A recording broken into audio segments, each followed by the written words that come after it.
Aujourd'hui, on va parler des bandes riveraines et de leur importance.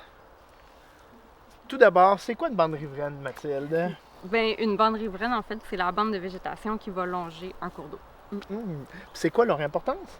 Les bandes riveraines nous rendent toutes sortes de services. On va penser, par exemple, à l'érosion.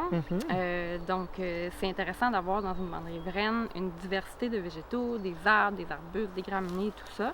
Puis les racines vont aider à retenir le sol. Donc, par exemple, si vous avez des bateaux qui passent sur votre cours d'eau, qui créent des vagues, les végétaux vont aider à retenir le sol et donc votre terrain s'en va pas petit à petit dans le cours d'eau. On pense aussi à la stabilité des berges. Ça, c'est intéressant du point de vue de la sécurité civile parce que... Glissement de terrain. Oui, c'est ça. C'est pour prévenir ça. Ouais. Ça rend aussi des services pour la faune aquatique.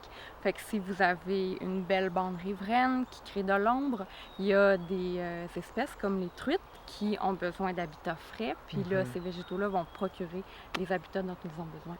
Est-ce qu'il y a des exemples de bonnes ou de mauvaises pratiques de bandes riveraines? Oui, bien un exemple de mauvaise pratique, c'est une bande riveraine qui aurait complètement été rasée.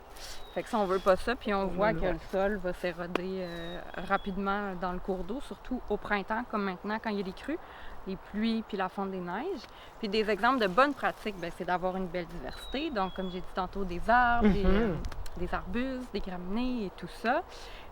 Puis aussi une bonne largeur de bande riveraine. Puis ça, il y a des réglementations qui s'appliquent par rapport à ça. Merci pour ces conseils. Continuez de protéger nos bandes riveraines et suivez-nous sur nos prochaines capsules.